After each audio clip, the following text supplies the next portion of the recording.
Okay, we're going to continue on in our Father's Word today. This is 2 Samuel 21, verse 3. Therefore David said to the Gibeonites, "What shall I do for you? And with what shall I make atonement, that you may bless the inheritance of the Lord?" And the Gibeonites said to him, "We will have no silver or gold from Saul or from his house, nor shall you kill any man in Israel for us." So he says, "Whatever you say I will do for you."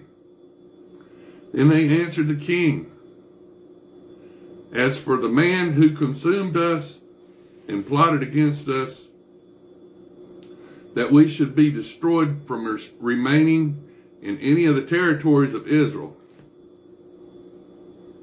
let 7 of his descendants be delivered to us, and we will hang them before the Lord in Gibeath of Saul, whom the Lord chose." And the king said, "I will give them." But the king spared Mephibosheth, the son of Jonathan, the son of Saul, because the Lord's oath that was between them, between David and Jonathan, the son of Saul. So the king took Armoni and Mephibosheth, the 2 sons of Rizpah, the daughter of Aiah, whom she bore to Saul, and the 5 sons of Michal, the daughter of Saul, whom she brought up for Adriel, the son of Barzillai, the Maholite, and he delivered them into the hands of the Gibeonites, and they hanged them on the hill before the Lord. So they fell, all 7 together, and were put to death in the days of the harvest, in the first days, in the beginning of the barley harvest. Now Rizpah, the daughter of Aiah, took sackcloth and spread it for herself on the rock from the beginning of harvest until the late rains poured on them from heaven. And she did not allow the birds of the air to rest on them by day, nor the beasts of the field by night. And David was told that Rizpah, the daughter of Aiah, the concubine of Saul, had done.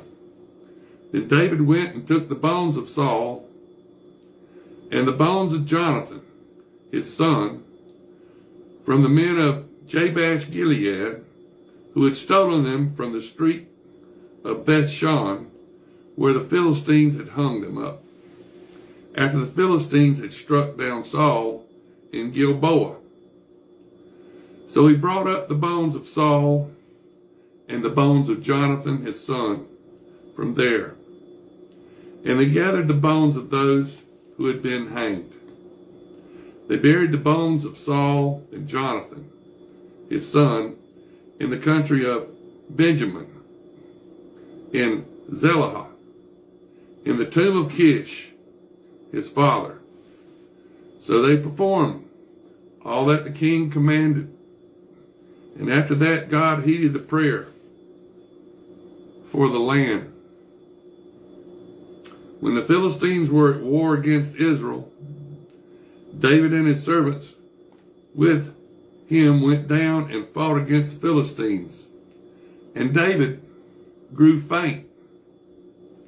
Then Ishbi-Benob, who was one of the sons of the giant, the weight of whose bronze spear was 300 shekels, who was bearing a new sword, thought he could kill David.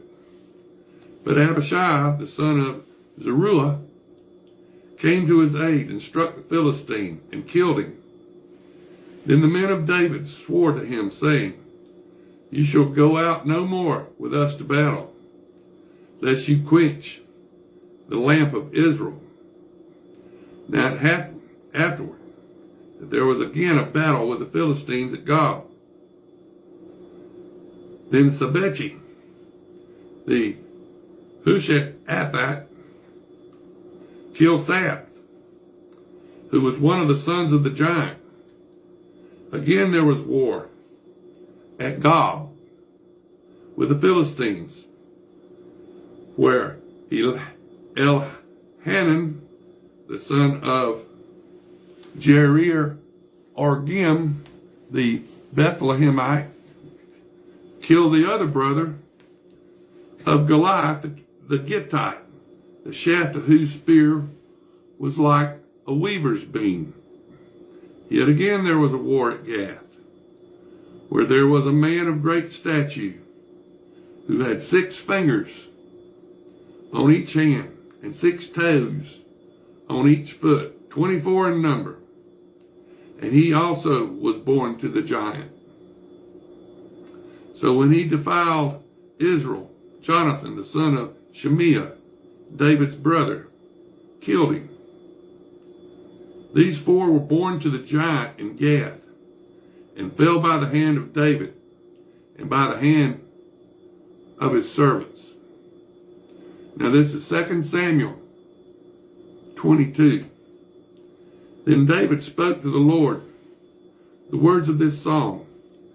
And on the day when the Lord had delivered him from the hand of all his enemies, and from the hand of Saul, and he said, the Lord is my rock and my fortress and my deliverer, the God of my strength, in whom I will trust, my shield and the horn of my salvation, my stronghold and my refuge, my Savior.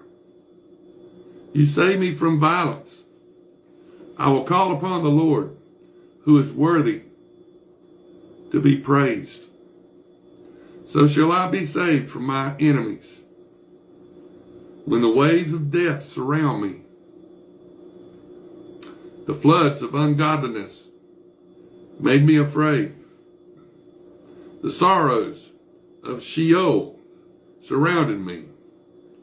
The snares of death comforted me. In my distress, I called upon the Lord and cried out to my God. He heard my voice from his temple, and my cry entered his ears. Then the earth shook and trembled. The foundations of heaven quaked and were shaken, because he was angry. Smoke went up from his nostrils, and devouring fire from his mouth. Coals were kindled by it. He bowed the heavens also, and came down with darkness under his feet. He rode upon a cherub and flew, and he was seen upon the wings of the wind. He made darkness canopies around him, dark waters and thick clouds of the skies. From the brightness before him, coals of fire were kindled. The Lord thundered from heaven, and the Most High uttered his voice. He sent out arrows and scattered them, lightning bolts, and he vanquished them. Then the channels of the sea were seen, and the foundations of the world were uncovered. At the rebuke of the Lord, at the blast of the breath of his nostrils, he sent from above. He took me. He drew me out of many waters. He delivered me from my strong enemy, from those who hated me, for they were too strong for me. They comforted me in the day of my calamity, but the Lord was my support. He also brought me out into a broad